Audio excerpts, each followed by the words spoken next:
নিষেধাজ্ঞা সত্ত্বেও বরিশালে বিভিন্ন নদীতে অবাধে চলছে মা ইলিশ নিধন। বিভিন্ন জায়গায় বিক্রি হচ্ছে এই মা ইলিশ। বরিশালের কীর্তনখোলা নদীর তীর থেকে বিস্তারিত জানাচ্ছেন আমাদের বরিশাল প্রতিনিধি মোহাম্মদ হুমায়ুন কবির।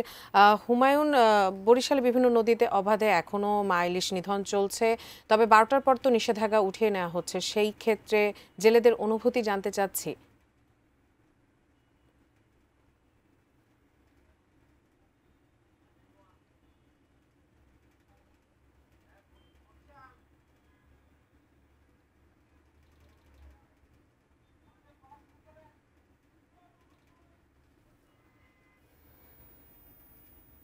রক্ষায় বরিশালে অভিযান অব্যাহত রয়েছে, কিন্তু অভিযান অব্যাহত থাকলেও এই অভিযানের মধ্যেও অবাধে মা ইলিশ নিধন চলছে এবং মা ইলিশ বিভিন্ন জায়গায় বিক্রি হচ্ছে। এবং বিশেষ করে বরিশাল যে শহরতলি রয়েছে, লামচুরি, কদমতলা, শায়েস্তাবাদ, চরমোনাই, লাহারাট, চন্দ্রমোহন, এই সমস্ত এলাকায়, আর জেলার বাইরে যেমন রয়েছে মেহেন্দিগঞ্জ, চিচিলা, মুলাদি, এই সমস্ত জায়গায় অবাধে মাছ বিক্রি হচ্ছে, অভিযানও চলছে। এই অভিযানের মধ্যেও এই প্রশাসনের চোখে ফাঁকি দিয়ে এক শ্রেণীর যে অসাধু জেলে আছে, তারা এই মা ইলিশ নিধন করছে, সাথে সাথে ঝাটকাও নিধন করছে। আমি রয়েছি বরিশাল নগরীর কীর্তনা নদীর তীরে। কিছুক্ষণ আগেও এখান থেকে মৎস্য বিভাগ এবং কোস্টগার্ডের একটি অভিযানিক দল তারা অভিযানে চলে গেছে।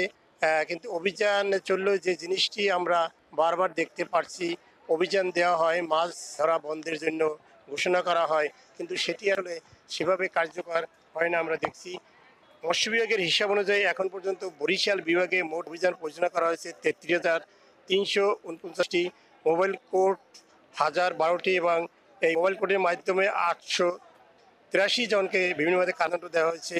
এবং এ সময় 332 লাখ মিটার জাল উদ্ধার করা হয়েছে, জরিমানা করা হয়েছে। এ সময় 37,31,800 টাকা। ইলিশ, এক সময় ইলিশ উদ্ধার করা হয়েছে 8.4 মেট্রিক টন। এবং এই যে মাছ যে উদ্ধার করা হয়েছে, মাছগুলো আবার এতিমদের ভিতরে এবং বিভিন্ন মাদ্রাসায় বিতরণ করা হয়েছে। আর মৎস্য বিভাগ বলছে যে তাদের অভিযান অব্যাহত রয়েছে এবং যদিও আজকে রাত 12টা পর্যন্ত তাদের এই যে অভিযানের সময়সীমা, এবং রাত্র 12টার পরেই আবার মাছ ধরা শুরু হবে। কিন্তু আমরা সার্বিক দিক থেকে বলতে পারি, এবং মৎস্য ব্যবসায়ীদের অভিযোগ এবং সাধারণ মানুষের অভিযোগ, যে এই যে মাছ ধরা, মাছ ইলিশ রক্ষার জন্য এবং ঝাটকা রক্ষার জন্য যে অভিযানটি পরিচালনা করা হয়, সেটি সঠিকভাবে বাস্তবায়ন হয় না বিধায়ী আসলে প্রচুর পরিমাণ মা ইলিশ নিধন করা হয়।